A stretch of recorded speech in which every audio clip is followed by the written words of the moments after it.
Hey guys, how you going? Rarevid's back again. This time covering something I've thought about for a long time, and I should have done this some time back.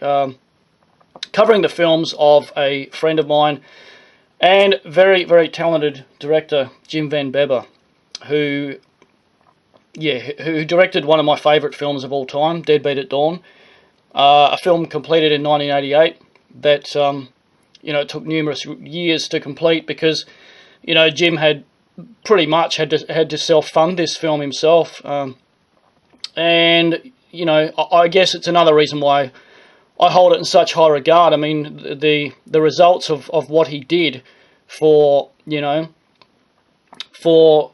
funding he had on hand is just fucking staggering. People will bag this film out because it's so low budget and stuff like that, and you got to remember, you got to think of the budget that this thing was made with, and like for me personally, I think it was extremely well done. As I say, the end result for what he had on hand is just fantastic. Sadly, there was never any Australian release of this. It was knocked back in the day for quote unquote excessive violence, which is ridiculous. I mean, these days this thing would pass here piece of piss, but unfortunately it was never actually released here on any format at all. If you haven't seen the film, I guess you could describe it as, like the Walter Hill film from 1979, The Warriors. But, shitloads of gore thrown in. Excessive violence. Gore all over the place. The conclusion is just fucking staggering. If you've seen it, you know what I mean. There's like, nunchuck hits, punch-ups, guys are thrown off a bridge, heads come off, ninja stars to the head, just blood everywhere, fingers are bitten off, Jim's dragged against the wall in a car. What else? There's the switchblade stabbing, it still makes me wince. The throat ripping at the end, when he rips Danny's throat out, wow, it's just, the effects work within this thing, for as I say, for the budget, is just fucking phenomenal. So, look, first of all, back in the day, I did get a bootleg video that came from Bill Knight at Midnight Video. I sold that off, and then I ventured onto this colour box VHS, and that was around 97 this came out. After that, I then got hold of the Synapse DVD, which, look, the film was shot in 16mm and whatnot, but the print on this is pretty poor, to be honest, but I still enjoy it. Any way I watch the film, I'll still enjoy it. After that, I managed to get this Dark Sky Visions of Hell double. This thing was put out in 2005, and it's now impossible to get hold of. I actually scoured eBay for years and years before I got hold of one, and it came in a double set with Deadbeat and Manson Family. And this is quite nice because this Dark Sky release has My Sweet Satan, his promo Roadkill, which I'll talk about later, Doper and Carter and Into the Black, which were his other little short films and promos and whatnot. So it's quite a nice release, that one. And as you guys know, the Arrow Blu-ray is out now, and I've got that on the way, and hopefully this film gets more of a cult following when that comes out. I mean, I know a lot of people are talking about it now, as opposed to before, so that's always a bonus. And it's a high def print, and it's packed, absolutely packed with My Sweet Satan and everything, a lot of his extras, little promos, and all sorts of stuff on the new release. So I can't wait till it gets here. I've got about 3 weeks or so to wait for that to come in. So Jim's other film from 1997, The Manson Family, obviously, revolving around Charles Manson and the nasty hijinks that the man got up to.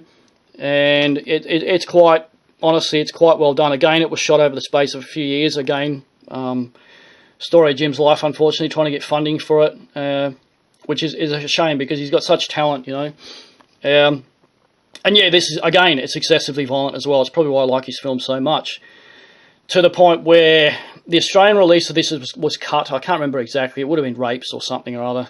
I take it. I really can't remember. But anyway, I tried to hire it out from the video shop, and the two women behind the counter were, told me, "Oh, we've had a lot of complaints about that film. It's excessively violent, and people are all complaining about it." And one lady said that she nearly fainted, and I was like, "Well, I said that's why I'm hiring it out, because it's that violent." So yeah, the two women looked at each other like I'd just taken my pants down and shat on the carpet, to be honest. So yeah, I ended up hiring it out, and yeah, I still liked it. It was quite well done. But when I found out it was actually censored, I was not a happy man. Short film Jim did, My Sweet Satan, from 1994, is again excessively violent and very good. It's only from memory about, I can't even remember how long it is. It'd be about like 30 minutes, about a half hour short or something. But it's really well done. There's a guy called Gary in it, played by Mike Moore, who essentially steals, or thinks he's gotten away with it, stealing money out of Van Bebber's pants, out of his wallet and whatever, when he thinks that they're passed out, but he's actually not. And they end up tracking down this Gary, and they take him out in the bush. They got a campfire going and everything. They sort of set him up, basically, and they pump him full of acid, LSD, sorry, and he's all flipping out, and they're getting him to scream out, "I love Satan," and everything, and he doesn't want to, and he's all crying and blubbering, whatever, and they slash him up with knives and everything, beat the fuck out of him, and then the end of it, pretty much, the pair of them fucking jump on Gary's head to the point where it comes apart, and I just went, holy fuck, I had to rewind that scene over and over to watch it, and I, this is going to sound stupid, but I was convinced it was real. It looks that good. I'll say that about Jim's work. The gore effects in his stuff, it's just phenomenal. But yeah, I mean, as I say, they jump and jump and jump on this guy's head, and it just completely comes apart. And yeah, if you've seen the film, you know what I mean. It's crazy. It looks so fucking realistic. So recently I got the UK VHS as well. I mean, just strictly as a collectible, because I've seen the film anyway. And it has his promo on there as well. Roadkill, The Last Days of John Martin, which was made in 1994. And it's just a little promo of this. But same old story. He didn't get the funding for it. And if you've seen the little promo, you know what it's like. It's very, very reminiscent of a Texas Chainsaw Massacre. And he's like this sicko serial killer that lives in this most disgusting, vile fucking house that you've ever seen in your life. And as you can see there, he's got that woman that's sort of held up behind the chicken mesh and stuff. And yeah, it would have been fantastic. It would have been a great fucking film if it was completed. So yeah, it's just a shame that it wasn't. What else I was going to talk about? Yeah, he did another little promo for a film called Chunk Blower from 1990.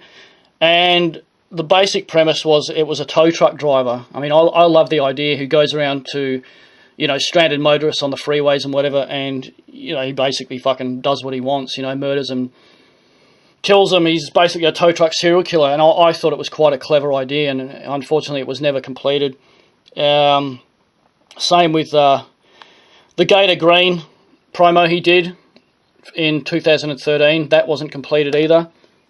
Same again, funding issues, and it was pretty reminiscent of Tobe Hooper's Eaten Alive, the old one with Robert Englund in it, which I wasn't a huge fan of. But the little promo Jim did for Gator Green, it looked fantastic. It was mocked up to be like an 80s film, and it actually did look like an 80s film, And last year, Jim tried to get again funding for. He wanted to make Deadbeat at Dawn 2, which was called Day of a Deadbeat, sorry. And he tried to publicly get funding and, guys to help him out, but yeah, sadly it fell through. The little fight promo he made for that was fantastic. I thought it was done really well, and I'm surprised it didn't get backing. And that was a dream of mine for a long, long time, to see, a continuation of Deadbeat at Dawn. And the continuation was at the end of Deadbeat. I'm giving away a spoiler here, but at the end of Deadbeat, Jim is dying on the pavement with blood just gushing out of him, and then the film sort of ends, and you just sort of assume he's dead. But the continuation of Day of the Deadbeat was that he actually survived. He was taken to hospital and whatever and patched up, gets locked up in jail for numerous years, and then gets out to get his revenge on Danny and whatnot that killed his girlfriend and whatever, and fucked him over. Or the gang of Danny, sorry. Danny gets killed at the end of Deadbeat.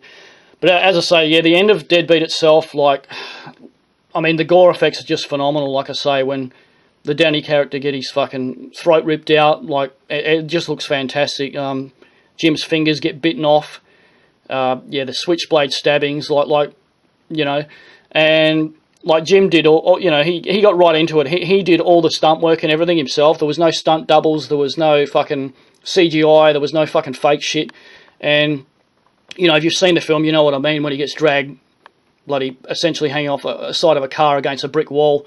And again, you sort of wince when you see that scene, you know. And that was him. He actually did that. He actually got fucking right in there and put himself on the line for the sake of his cinema, you know.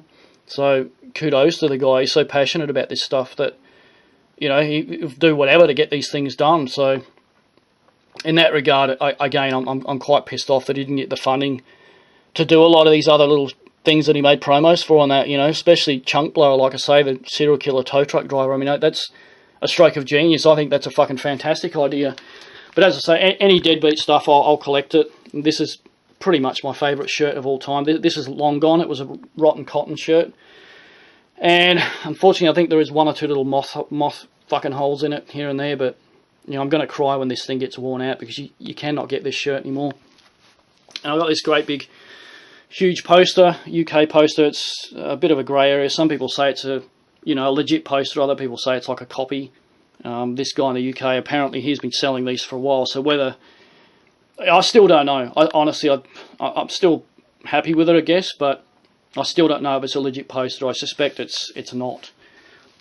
So yeah, that's about it, guys. As I say, hopefully Deadbeat will get more of a deserved cult following when this everyone starts to get their hands on the Blu-ray, which, as I say, is you know, the Arrow release. It's completely packed with all sorts of extras, and I can't wait to get my hands on it and watch it in high def and whatnot as soon as it arrives. Even though I've probably watched the film, honestly, about 50 to 60 times at least, maybe more. It'll be going straight in the player and I'll be watching it again. So I think we'll wrap it up with that, guys. Thanks for watching. I'll see you on the next one, whatever that will be. I don't know yet. I'll have to come up with something. See you guys.